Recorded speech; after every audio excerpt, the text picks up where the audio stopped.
में कानून व्यवस्था और दलितों पर लगातार बढ़ रहे अत्याचार की घटनाओं को लेकर बीएसपी सुप्रीमो मायावती जी ने कानून व्यवस्था पर निशाना साधा। इसके साथ ही उन्होंने योगी सरकार पर भी निशाना साधा और उन्होंने कहा कि अगर इसी तरीके से अपराध बढ़ते रहे तो पिछली समाजवादी सरकार की पार्टी और आपकी सरकार में क्या अंतर रह गया। बहुजन समाज पार्टी की सुप्रीमो मायावती जी ने अपने ट्विटर अकाउंट से अभी कुछ देर पहले लिखा है, आजमगढ़ के बांसगांव में दलित प्रधान सत्यदेव महते और पप्पू की स्वतंत्रता दिवस की पूर्व संध्या पर नशा हत्या और एक अन्य कुचलकर मौत अति दुखद। यूपी में दलितों पर इस प्रकार के हो रहे जुल्म, जाति और आदि घटनाएं सपा और बीजेपी की सरकार की पोल खोलती है।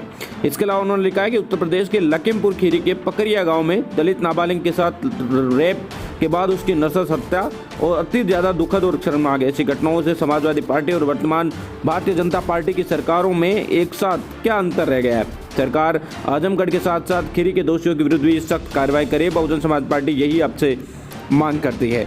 आपको बताने की कोशिश करूं तो आज बहुजन समाज पार्टी की सुप्रीमो मायावती जी की तरफ से अब तक कुल मिलाकर 3 ट्वीट किए जा चुके हैं। पहला ट्वीट उन्होंने स्वतंत्रता दिवस के मौके पर किया था और दूसरा ट्वीट उन्होंने आजमगढ़ के मामले को लेकर और तीसरा ट्वीट जो है उन्होंने लखीमपुर खीरी के अंदर पकरिया गांव में एक दलित लड़की के साथ हुई रेप की घटनाओं को लेकर दुख जताया है। इस उन्होंने पूरी तरीके से आपको बता दें कि इस घटनाक्रम पर दुख जताते हुए कहा कि शर्मनाक है। इनको देखने कर ये लगता है कि समाजवादी पार्टी की सरकार और बीजेपी की सरकार में कोई अंतर नहीं है।